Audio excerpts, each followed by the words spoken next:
अस्सलाम वालेकुम जी सامईन, आज हम आपको बताने वाले हैं पाकिस्तान का कौमी तराना कैसे बना और मंजूर हुआ।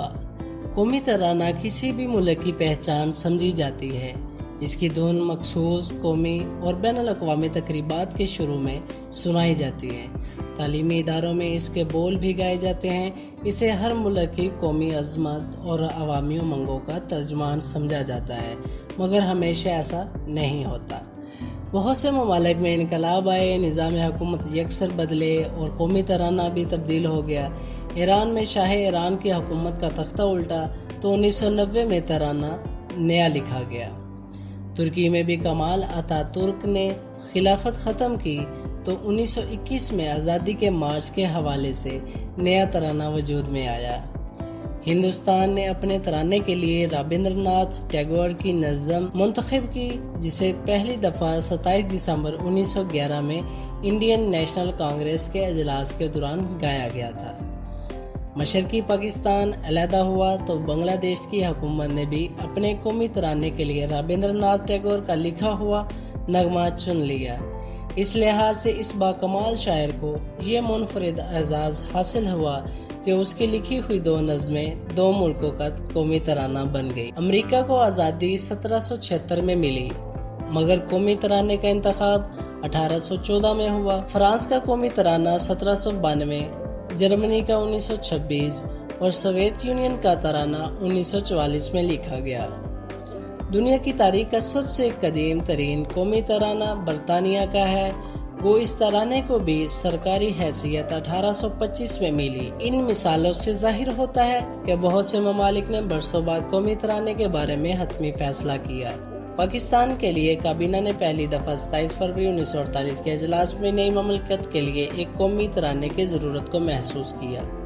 एक 9 रुकनी कमेटी बनाई गई, जिसके सरबराह सरदार अब्दुल रब नश्तर, जो कि वज़ीर मवासलात भी थे।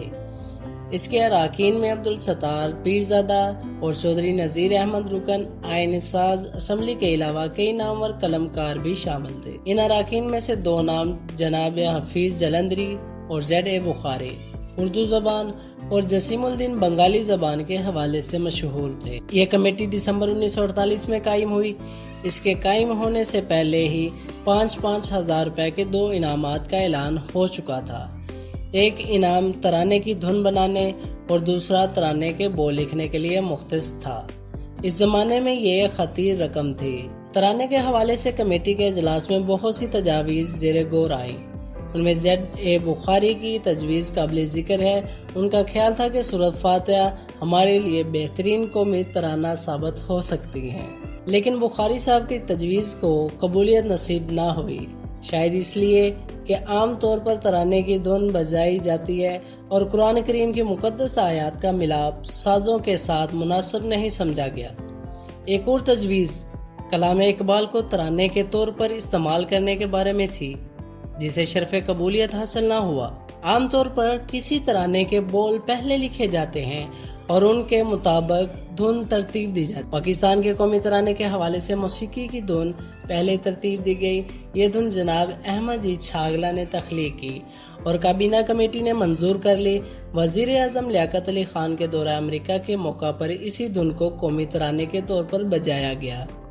बदकिस्मती की बात थी कि धुन पर बोल लिखने का मरला तय होने से पहले छागला साहब का इंतकाल हो गया। इस धुन पर बोल लिखने का मरला भी दिलचस्पी से खाली ना रहा।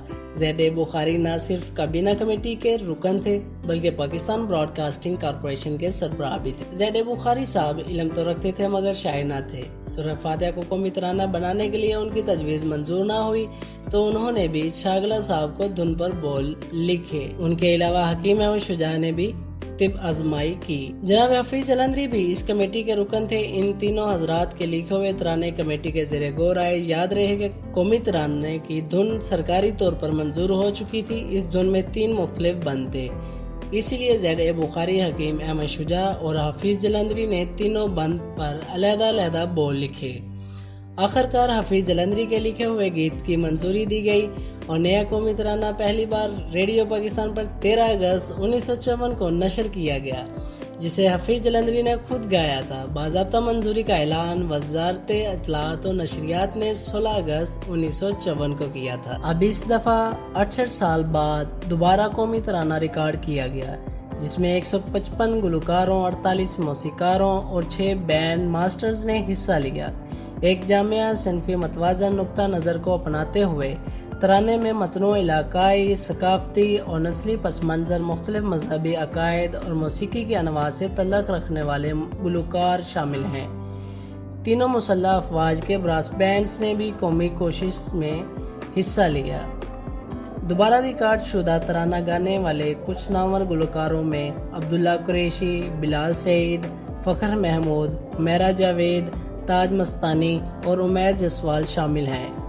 یہ منصوبہ وزارت اطلاعات و نشریات اور ISPR سمیت مختلف محکموں کے تعاون سے مکمل کیا گیا۔